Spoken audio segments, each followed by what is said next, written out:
എല്ലാവർക്കും മറ്റൊരു പുതിയ വീഡിയോയിലേക്ക് സ്വാഗതം. വീഡിയോയുടെ ടൈമിങ്സിൽ ചില മാറ്റങ്ങൾ വരുത്തിയിട്ടുണ്ട്. ഇനി നമ്മൾ ഡെയിലി LSSനും അതുപോലെ തന്നെ USSനും ഉപകരിക്കുന്ന വീഡിയോ ഇടാൻ തീരുമാനിച്ചിട്ടുണ്ട്. അപ്പോൾ കൂട്ടുകാരുടെ സപ്പോർട്ട് തീർച്ചയായും വേണം. അതിൻ്റെ ടൈമിങ്സ് ഇങ്ങനെയാണ്. രാവിലെ 10 മണിക്ക് LSS എക്സാമിൻ്റെ മോക്ക് ടെസ്റ്റ് വീഡിയോ ആണ് വരുന്നത്. അതിനുശേഷം 1 മണിക്ക് USS എക്സാമിൻ്റെ മോക്ക് ടെസ്റ്റ് വീഡിയോ. ഇതിന് ശേഷം ഉച്ചതിരിഞ്ഞ് 5 മണിക്ക് LSS എക്സാം വീഡിയോയും അതുപോലെ തന്നെ 7 മണിക്ക് USS എക്സാം വീഡിയോയുമാണ് വരുന്നത്.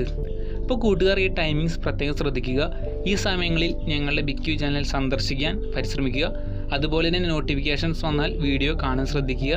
നമുക്കിനി 40,000 സബ്സ്ക്രൈബേഴ്സ് ആവേണ്ടതുണ്ട്. അപ്പോൾ തീർച്ചയായും എല്ലാവരും സബ്സ്ക്രൈബ് ചെയ്യുക. എല്ലാവർക്കും BQ ചാനലിലെ USS എക്സാം വീഡിയോയിലേക്ക് സ്വാഗതം. ഇന്ന് നമ്മൾ സയൻസിലെ ചില ചോദ്യങ്ങളും ഉത്തരങ്ങളുമാണ് ഇവിടെ പങ്കുവയ്ക്കുന്നത്. ചാനൽ സബ്സ്ക്രൈബ് ചെയ്തിട്ടാണെങ്കിൽ തീർച്ചയായും സബ്സ്ക്രൈബ് ചെയ്യുക. ഒപ്പം തൊട്ടടുത്തുള്ള ബെൽ നോട്ടിഫിക്കേഷൻസിൽ ഓൾ ക്ലിക്ക് ചെയ്യുക. വീഡിയോ ഇഷ്ടമായെങ്കിൽ ലൈക്ക് ചെയ്യാനും ഷെയർ ചെയ്യാനും മറക്കരുത്. ചോദ്യം: ഉയർന്ന ഉൽപ്പാദനശേഷിയുള്ള വിളകൾ വികസിപ്പിച്ചെടുത്ത ഇന്ത്യൻ ശാസ്ത്രജ്ഞൻ. ഉത്തരം ഡോക്ടർ MS സ്വാമിനാഥൻ. ചോദ്യം: ചാൾസ് ഡാർവിൻ കണ്ടുപിടിച്ച സിദ്ധാന്തം. ഉത്തരം പരിണാമ സിദ്ധാന്തം.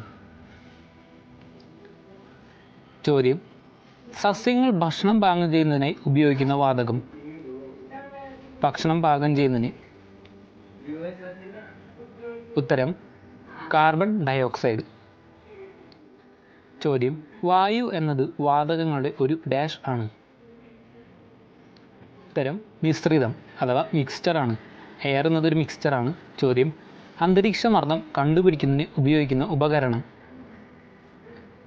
ഉത്തരം ബാരോമീറ്റർ. അതിൻ്റെ ചിത്രമാണ് ഇവിടെ തന്നിട്ടുള്ളത്, ബാരോമീറ്റർ. അപ്പോൾ അടുത്ത ചോദ്യം ഇതാണ്: ബാരോമീറ്ററിൽ ഉപയോഗിക്കുന്ന ദ്രാവകം.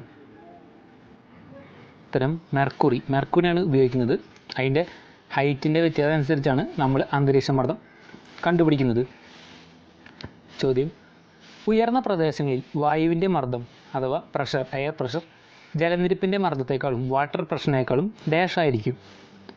ഉത്തരം കുറവായിരിക്കും. മർദ്ദം എന്ന് ഉദ്ദേശിക്കുന്നത് പ്രഷറാണ്. ചോദ്യം: ആസിഡ് മഴയ്ക്ക് കാരണം എന്തു മലിനീകരണമാണ്? ആസിഡ് മഴയ്ക്ക് കാരണം എന്തു മലിനീകരണമാണ്? ഉത്തരം അന്തരീക്ഷ മലിനീകരണമാണ് ഇതിനുള്ള പ്രധാന കാരണം. ചോദ്യം: ശരീരത്തേക്കാൾ നാവിന് നീളമുള്ള ജീവി. ഉത്തരം ഓന്തിനാണ് ശരീരത്തേക്കാൾ നാവിന് നീളമുള്ള ജീവി. ചോദ്യം: ആഗോളതാപനത്തിന് കാരണമാകുന്ന വാതകം. ഉത്തരം കാർബൺ ഡയോക്സൈഡ്. വീഡിയോ ഇഷ്ടമായെങ്കിൽ അതിനുള്ള അഭിപ്രായം താഴെ രേഖപ്പെടുത്തുക. ചാനൽ സബ്സ്ക്രൈബ് ചെയ്യാത്തതിനാണെങ്കിൽ തീർച്ചയായും സബ്സ്ക്രൈബ് ചെയ്യുക. ഇതുപോലുള്ള വീഡിയോസ് ലഭിക്കാനായി നിങ്ങളുടെ ഫ്രണ്ട്സിന് വീഡിയോ ഷെയർ ചെയ്യാൻ മറക്കരുത്.